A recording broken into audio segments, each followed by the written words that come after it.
Alright, in this video what I'm going to do is I'm going to show you how to log into WordPress for the first time, how to update WordPress to the latest version inside of your admin area, and also how to configure WordPress just so it works a little bit better and is a little bit more user friendly right out of the box. So what you want to do is you want to go to your WP login page, alright, which you would have just gotten after you installed WordPress with Fantastico. You would have gotten a login page for your WP admin.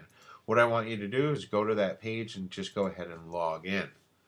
And once you do log in, you're going to come to a screen, a welcome screen, and it's kind of going to look like this.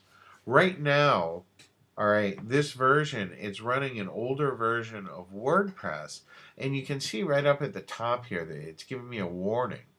Or it's not really a warning, but it's in yellow, and it says that WordPress, a new version is available, and that I should update it now. So the easiest thing you do is you just click on that link where it says please update now. And you can see I'm using an older version here on this website, and a newer version is available. So all you have to do, you can download it and do this manually, but I find it's just as easy to go ahead, especially on a fresh install, just go ahead and click the Update Now button. And what it's going to do is it's going to go ahead and upgrade your WordPress installation to the very latest version of WordPress. And it can take just a couple of seconds. You can see this is happening in real time, and you can see my website, my WordPress is now to 3.8.1. Once we've updated WordPress to the latest version, and although mine is 3.8.1, WordPress is constantly evolving, so yours is gonna more than likely be a little bit different version number. But just make sure that you're updated to the latest version. That's what's most important. Now, what we're going to do now is we're going to just make a couple of very quick tweaks to our settings to make WordPress just a little bit better. It'll perform a little bit better. It'll be easier to navigate. So the first thing that you want to do is over here on the left-hand side, okay, you can see the settings. And if you go to settings, if you hover over it, you're going to see another menu pop up. And the very first setting that I like to change, I like to go down to permalinks. And permalinks, what those are is they determine how your website is going to be viewed by other people. And you can see the default permalink structure is to not name a page or a post. Okay, what it does is instead of giving it a simple to understand and search engine friendly post name, what it does is it assigns it just a number, and that's silly. We don't want to leave it on the default. What we want to do is we want to make it down here to where it says post name. We want to go ahead and click that, okay? And once you click that, very important, right down here you're going to see a little link. You're going to want to save the changes. And what we've just done now is once we create posts and pages on our website, the actual website address for that page is going to be related to the title of the page. And that's going to make for a website that's A, very easy to understand for your visitors, and then B, very search engine friendly, because the search engines are going to actually see the post names as the actual titles to the pages. So that's really important.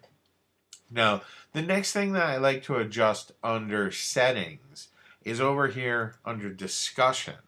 Now, this is a personal preference, but I don't like people to be able to comment on my blogs, and the absolute reason for that, the only reason that I don't like them to comment, is people spam you all the time trying to get backlinks. So what I find is very easy to do is I uncheck that box because it comes standard as checked.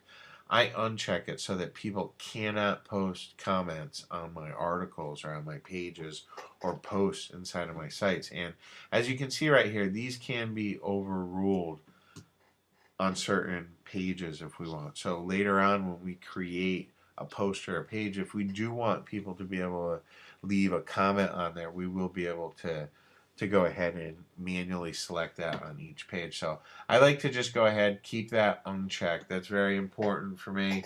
And then once you uncheck that, really the rest of this page, it doesn't matter.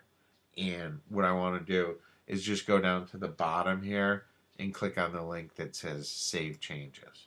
That's very important. Every time that you do something in WordPress, you need to click the Save Changes link, and you'll see up top that the settings have been saved. Now I'll show you some of the other settings that you can go ahead and tweak and modify. The next setting that we can go over is the reading, and this is what your visitors are going to see. And one thing that's neat about WordPress is what we can do is our home page of WordPress can either show our latest posts, or we can choose for it to select a static page. So if we create a special page like a home page or any page that we want to display to our visitors when they enter our site, we can go ahead and choose this. Now, because this is a brand new site, we're really not going to do anything with this right now, but once we have our site all built out, what we can do is then we can go ahead and choose, hey, let's have this page or that page or this post or that post be our home page. That's what we want to show on our home page. For right now, because our site is brand new, we don't really have to worry about this too much. There's also writing settings. What we can do is we can choose some different formatting options here. We can choose different link categories, but once again, because our website is brand new, we really don't worry about the writing or reading sections right now, right at the beginning. There's no reason to worry about it, but we do want to go ahead and go over the general settings. So just go ahead and click on the general link right there. And here, what we can do is we can go ahead, name our site. We already did that when we installed it, but we can go ahead, come up with a different tagline, or if we want to change our tagline, we can go ahead do that.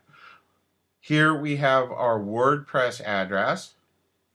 All right, we have our email address. This is for your admin purposes. You want to use your best email address or create a new email address just for the site. But if you didn't want to create your own email address, a new address, if you didn't want to take the time to do that, you could just put in any email address right here. Okay, and you can also go over, you can enter in your time zone. You can enter in what format you want the date to be displayed, what format you want the time, when you want like a week to start, be it on Sunday or Monday or Tuesday, however you want your week to start on. Most people leave that just blank, but any changes you go ahead and make here, go ahead and make sure that you go ahead and click on that Save Changes link. That's really important. All right, so those are the general settings. We can also go ahead over on users here. We can add new users if we want to. We can edit our users that we already have. We can go ahead, set up the administrator, edit the administrator profile, add new users to be administrators. You can do all kinds of things right in here. But to keep things nice and simple, all we really want to concentrate on, like we just did, were those settings tabs for right now. And then if we want any users, we could go ahead, add a new user. It's really easy to add users. You can see, you just go right through here, fill out the different forms, fill out the information that's required. All that's really required is username, email, password. Okay, and then you go ahead and you can assign them a role if you wanted a new administrator. But generally, if you're just starting your first website, you don't have to worry about that too much. But if you did have a webmaster, an employee that was working for you, you would go ahead and add them right in here in the user section. Okay, and those are the major settings that you want to go ahead and tweak before you really start, building out your site. So those are the settings. They're really easy to set up, and just keep it simple to start with. You can go ahead, change anything you want. That's the nice thing about WordPress. If you mess something up or if you forget to add something right now, don't worry about it. You can just come right back and change those settings whenever you want. Okay, it's not locked in stone, so don't worry about that too much.